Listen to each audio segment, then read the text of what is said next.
Sikurse është rasti I Bleona Matës, që është rasti më signifikativ, negativ për Shqipërinë edhe për shqiptarët, për shtetin shqiptar, sidomos në çfarë aspekt?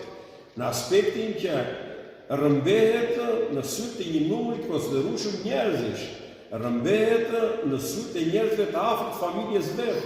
Domethënë, e nxjerr nga shtëpia halla e vet, e mbajnë një numër vajzash të tjera që janë të lidhura me familjen e vet dhe pastaja si papritur e pakujtuar ky fëmijë në mes të këtyre 5-6 personave kaloi 16 vjet dhe nuk e dim ku është. Për çfarë u rrëmbye? Cili është motivi I rrëmbimit e tjera? Dhe se cili është motivi I rrëmbimit, ajo ka rëndësi më të madhe në momentet kur ndodh një krim I tillë. Dhe nëse bie fjala policia e shtetit në atë kohë, oficerët e policisë, por dhe prokuroria kur mori në dorë çështjen me akuzën e rëndë, domethënë si vepër penale të rrëmbimit të një fëmije 5-6 vjeç, ajo duhet që të bënte një hetim të tillë që duhesh tundur I gjithë kuksi, jo me fshati Zapok ku ndodhi kjo vepër penale. Edhe ku duhesh që ato vajza edhe personat tjerë të bashkëpunuar me to dhe ishin bashkë me të, ato duhet të dilte ujë I zi derisa të gjendesh fëmia dhe maksimumi për një javë fëmia duhet të rikthehesh prapë tek nëna e vet. Nuk ndodhi një gjë e tillë. Pse? Sepse nuk u bë një hetim I tillë. Sepse u rapre e shtifjeve, e tasheteveve, u rapre e një morali në thojza që gjoja e ka apo se ka me baban e vet të fëmijë, edhe për hir të kësaj lere në shtëpi, edhe se e di baba I vet edhe ku e ka çuar, ku e ka bërë, e tjera me radhë, dhe policia domethënë bie pre e një psikologjie shtifse edhe konservatore të tillë dhe pastaj arrin që justifikon krimin. Krimi është krim, si do që tjetë ai fëmijë, ku I do tjetë ai fëmijë, kush do që ta ketë konceptuar atë fëmijë, ai është fëmijë edhe duhet ruajtur jetën e tij se është e shenjtë, është jeta e shenjtë edhe atyre njerëzve që kanë lidhje gjakun me të, qoftë nëna sidomos shpirtërisht, por ajo ka edhe dajo, ka edhe gjyshe, ka kushërinje e tjera, ka dhimbje shpirtërore për te që ka 15-16 vjet që nuk gjende.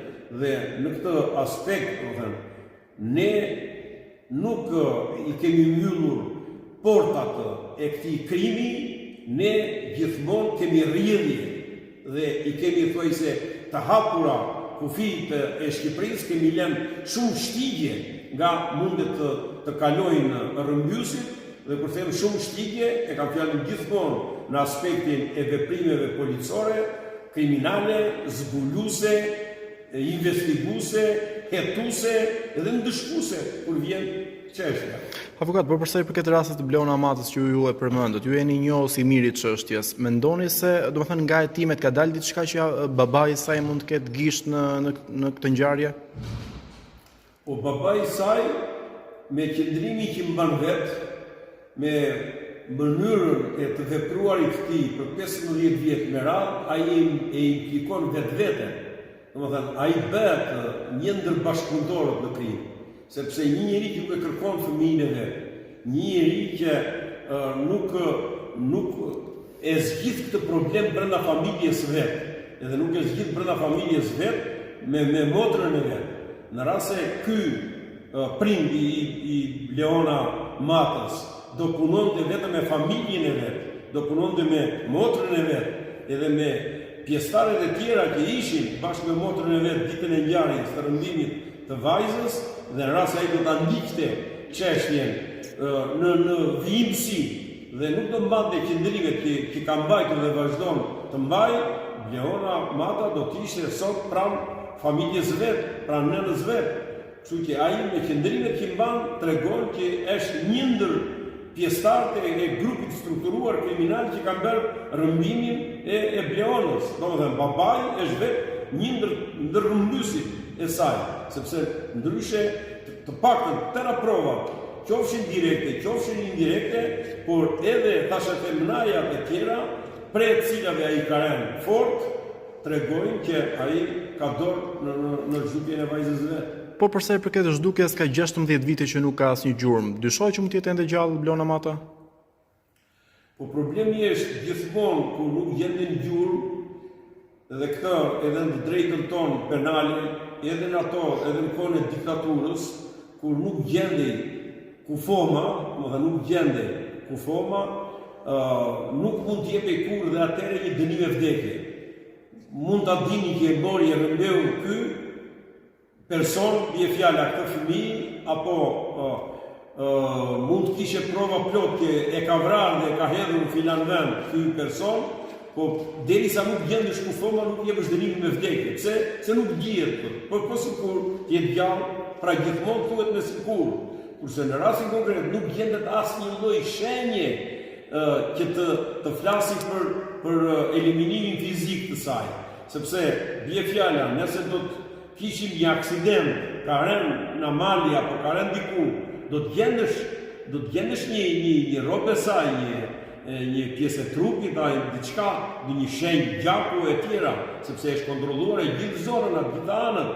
Nëse e ka ngrënë një bish larg qoftë, përsëri do kishte shenja, edhe shenjat lihen gjithmonë, por këtu nuk ka absolutisht asnjë lloj shenje, është një gjë tepër e pastër, dhe kur ka gjëra të tilla kaq të pastra, dhe kur nuk ka motiv, domethënë motiv nga ato që unë u thash juve, që të rëmbet që ti marrin organet, sepse nuk mund të marri të nxjerri halla e vet në shtëpia fëmijën edhe ta çojë në mal, edhe që ta bëj ajo domethënë ta çojë për prostitut, bie fjala në duar të pedofilëve, apo ta çojë edhe për krime të tilla, për t'i marrë organet të tjera. Nuk e bën një gjë të tillë kur.